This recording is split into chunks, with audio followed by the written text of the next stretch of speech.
Doctora, buenos días. En esta oportunidad vamos a hablar sobre los medios de cultivo que hemos realizado y sobre los resultados que se ha obtenido. ¿Qué son los medios de cultivo? Los medios de cultivo son sustancias que sirven para que los microorganismos crezcan en un laboratorio de manera aislada y de manera controlada. Estos contienen nutrientes muy importantes como la glucosa que da la energía, como los peptonas que ayudan a formar las proteínas y sales minerales y agua.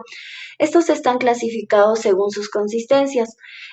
Puede ser líquido, que son los caldos nutritivos, los sólidos, que pueden ser los agares en caja Petri, y los semisólidos, tienen una menor concentración de agar. Los medios de cultivo sólidos, también se utiliza agar para que estos se vuelvan más firmes. Preparación sobre los medios de cultivo. Para preparar un medio de cultivo, lo primero que se hace es pesar los componentes que se va a utilizar y disolverlos en agua destilada. Y después sería ajustar el pH y esterilizarlo en autoclave a 121 grados por 15 minutos para que los microorganismos restantes se puedan eliminar. Finalmente se coloca en la caja Petri o en tubos de ensayo según el medio de cultivo elegido. Esto es muy importante para evitar la contaminación y obtener buenos resultados. Bueno, continuando con la exposición de mis compañeros, yo les procedo a hablar sobre técnica aséptica y uso del asa bacteriológica. ¿Qué es una técnica aséptica? La técnica antiséptica es el conjunto de procedimientos destinados a disminuir y eliminar microorganismos patógenos en tejidos vivos durante el manejo de muestras microbiológicas, o como bien está escrito, para evitar contaminación. Ahora, las medidas más importantes que incluimos aquí es el lavado correcto de las manos antes de cada procedimiento, el uso de guantes, mascarilla, bata, desinfección de superficies y materiales, esterilización del instrumental, manipulación cuidadosa y muestras para evitar la contaminación cruzada. Ahora, el asa bacteriológica como tal tiene funciones básicas, como transferencia de bacterias al momento de nosotros realizar nuestro medio de cultivo, la siembra por estría y la inoculación del caldo. Ahora, este instrumento sirve para transferir de microorganismos de forma estéril.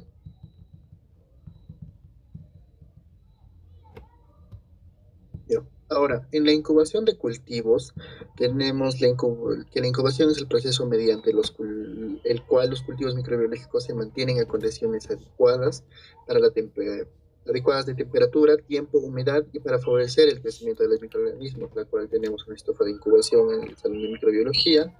Ahora, el objetivo de la incubación de los cultivos es permitir la multiplicación bacteriana para poder observar, identificar y estudiar las colonias desarrolladas.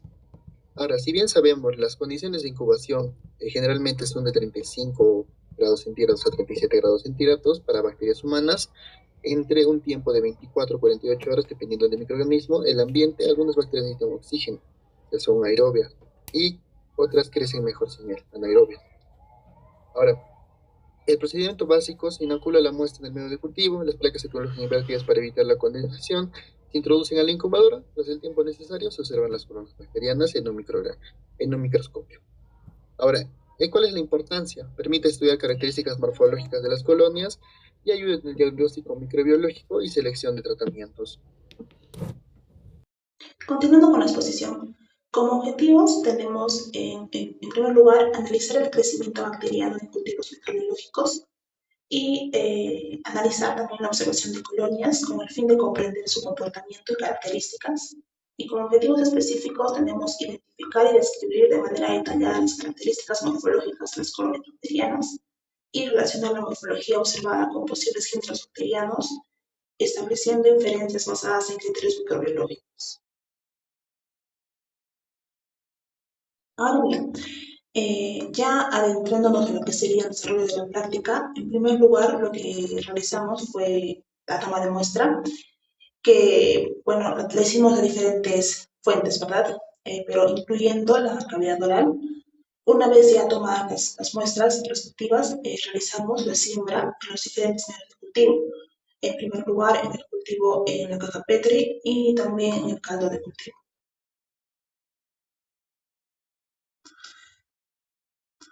Después rotulamos las muestras y bueno, las llevamos a incubar a una temperatura de 17 grados centígrados durante un periodo determinado para que de esta manera permitamos el crecimiento de los microorganismos presentes en cada muestra.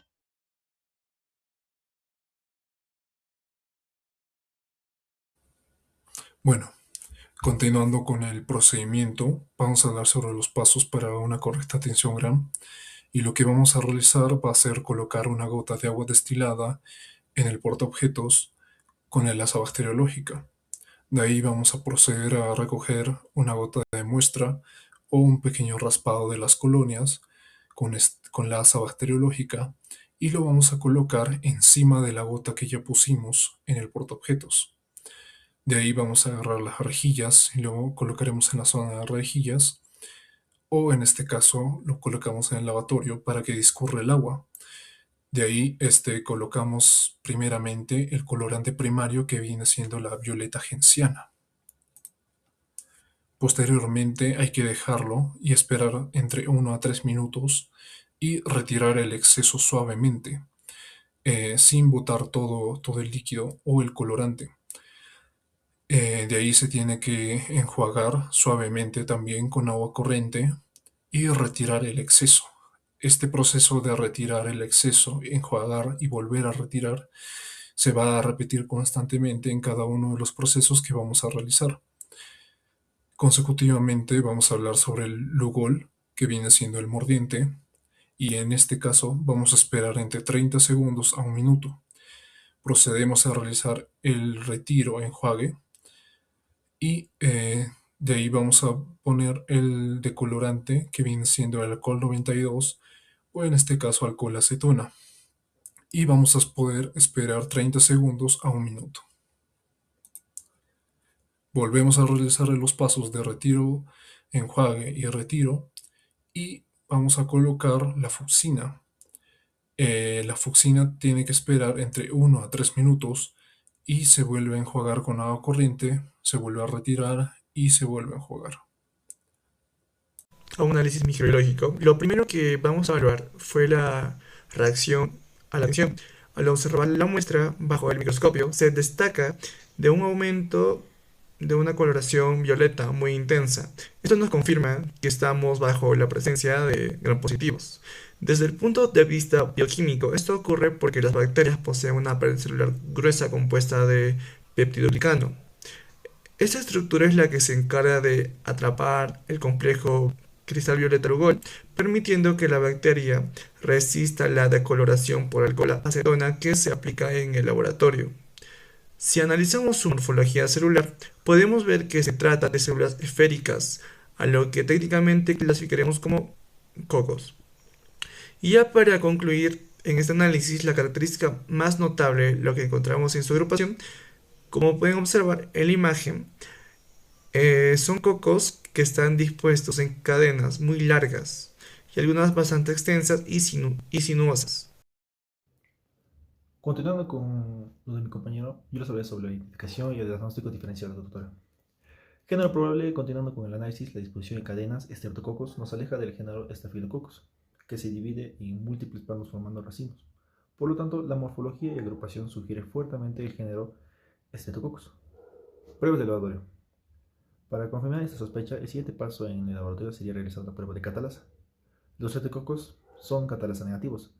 No forman burbujas al añadir peróxido de hidrógeno, a diferencia de los estafilococos. Además, para determinar la especie, evaluaríamos el patrón de hemólisis en agar sangre, beta-hemólisis y alfa-hemólisis. En la beta-hemólisis sería lisis total, un ejemplo sería el S. fiógenes, y en el alfa-hemólisis sería la lisis parcial o VO2, ejemplo S. neumonía. Relevancia clínica, la identificación precisa es crucial, ya que este grupo incluye patógenos responsables en una amplia gama de patologías, desde faringoamigdalitis y piodermitis, hasta cuadros sistémicos como la fiebre reumática o endocardias. En conclusión, el análisis del crecimiento bacteriano de los cultivos microbiológicos permitió observar que las bacterias presentan características coloniales, especies que reflejan su comportamiento biológico. a través de la evaluación de aspectos como forma, tamaño, color, borde, elevación y textura. Se logró identificar patrones morfológicos útiles para la diferenciación bacteriana. Asimismo, se evidenció que la morfología de las colonias constituye una herramienta inicial clave en microbiología, ya que permite establecer inferencias sobre posibles géneros bacterianos, aunque no es un método definitivo y debe complementarse con otras pruebas, como la tinción Gram y las pruebas bioquímicas. En conjunto, la práctica facilitó la comprensión y la importancia del cultivo microbiológico como método fundamental para el estudio, identificación y análisis de microorganismos, reforzando la capacidad de observación y razonamiento microbiológico en el laboratorio. Muchas gracias.